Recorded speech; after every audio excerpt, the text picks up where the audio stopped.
The Ohio and Indiana Bar Associations require we give the addresses of the attorneys on the show, so there on your screen you see the information for our guest, Barry Rothschild, and of course for Dan Moore with us today and Don Moore, the Moore Law Firm. You can get all this information at fox19.com. Just go ahead and click on Moore Law. So we do have time for a couple more questions, and we want to go first to Monica in Cincinnati. Monica, I believe your question involves collision coverage.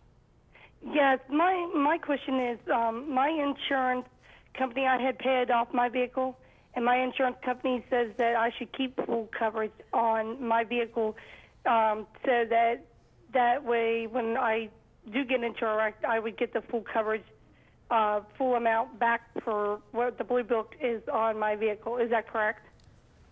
What do you think about that, Barry?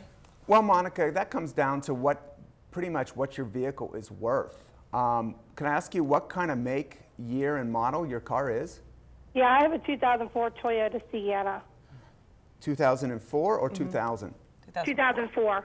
Okay, do you know what you said the Blue Book value, do you know what that valuation is? No, I don't. I don't know that, but he's saying that my insurance company is telling me that it's best to keep the full coverage, because if I go back to because we were trying to cut down on our insurance due to I lost my job. I understand. But Monica, he's saying if I do that, then I will lose, getting anything that's worth out of my vehicle. Do you know how much you're paying on your premium? On your declarations page, it would itemize specifically how much you are paying per month or 6 months or yearly, however your policy is written for that coverage.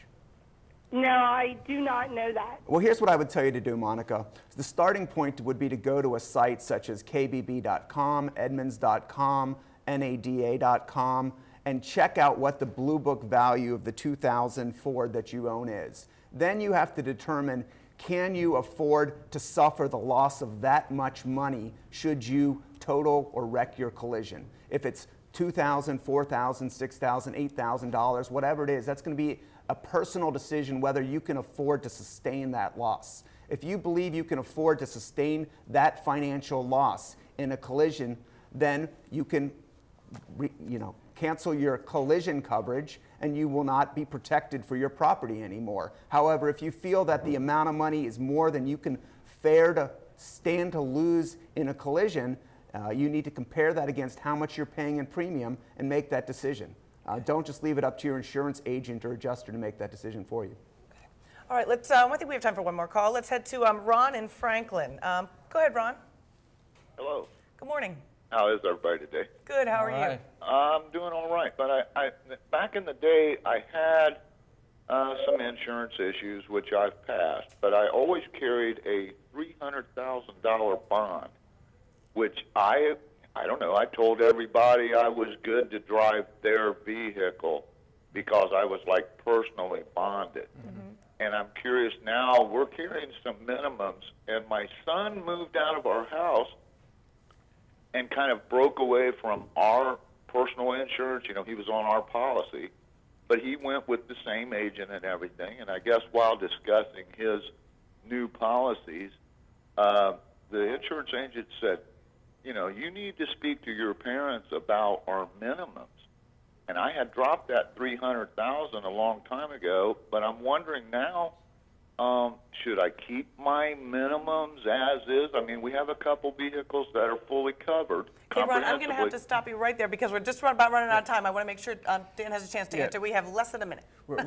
Real quick, the bond, avoid the bond. Don't have a bond. It doesn't protect you if you're in a crash. Buy as much insurance as you can financially afford. Whenever you see minimums attached to anything, don't buy the minimum. Get more than the minimum. Get as much as you can afford. Barry's recommend 100. I recommend more than that if you can afford more than that. But stay away from the bond.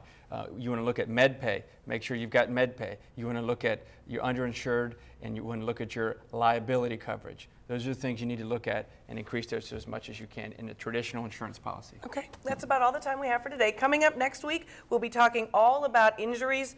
After that, divorce and child custody. And then on January 28th, Ask Us Anything. That's my favorite topic. Barry, thanks for joining us today. You're welcome. Appreciate it's been fun. You being here. Yeah, thanks, Barry. And Dan, I guess I'll see you again next week. That's right. That's right. It's good. All right. Thanks for joining us. We'll see you next week for another More Law. Have a good week.